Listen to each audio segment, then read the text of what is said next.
இன்றைக்கி எறா குழம்பு வைக்கலாம். அதுக்கு எறாவை நல்லா க்ளீன் பண்ணி வச்சுங்க. இந்தமாரி முதுகு சைடு வந்து உங்களுக்கு ஒரு தொப்புள் போல் இருக்கும், கருப்பாக குடல், அதை எடுத்துருங்க. இந்தமாரி எடுத்துகிட்டு மஞ்சத்தூள் போட்டு நல்லா க்ளீன் பண்ணி வச்சுங்க. அப்போ தான் அந்த வயிறு வலி இல்லாமல் இருக்கும் அந்த குடலில் எடுத்தால்.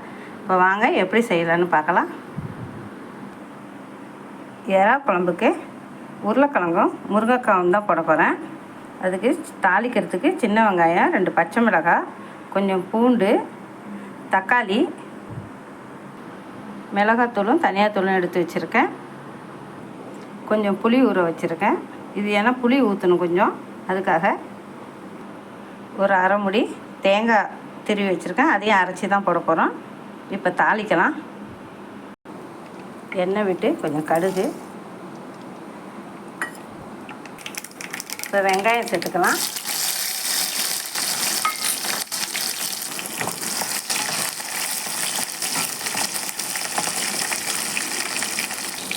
கொஞ்சம் கருவேப்பிலை,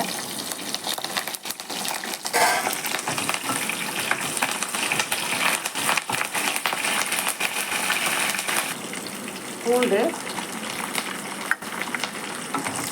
இதை நல்லா வதக்கிக்கணும்.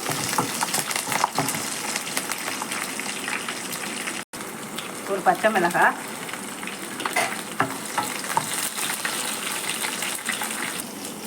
தக்காளி. இதுக்கு புளி கம்மியாக தான் ஊற்றணும், அதுக்காக தான் தக்காளி கொஞ்சம் ஜாஸ்தியாக போட்டிருக்கேன்.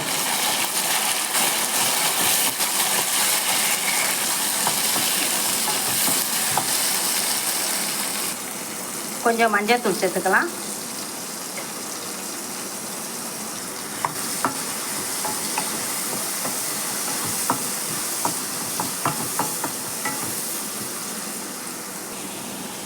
வெங்காயம் தக்காளி இந்தமாரி தான் நல்லா வதக்கி எடுக்கணும். அப்போ தான் இந்த குழம்பெல்லாம் ருசிப்படும்.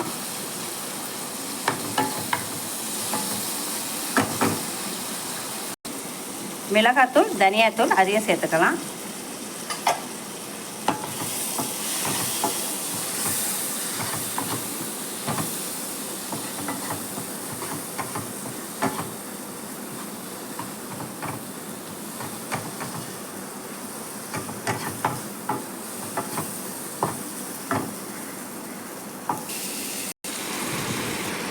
காயெல்லாம் நல்லா வதக்கிட்டு தண்ணி விட்டுக்கலாம். இப்போ கொதிக்கிறதுக்கு முன்னாடியே புளியும் சேர்த்துக்கலாம்.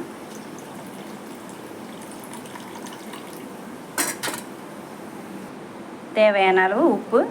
இதை நல்லா மூடி போட்டு இந்த காய் வேகிற முடியும் கொதிக்க வைக்கலாம். காயெல்லாம் நல்லா வெந்துருச்சு. இப்போ தேங்காய் ஊற்றிக்கலாம். தேங்காய் ஊற்றி ரொம்ப நேரம் கொதிக்க வைக்க வேணாம். இப்போ கொத்தமல்லி போட்டுக்கலாம்.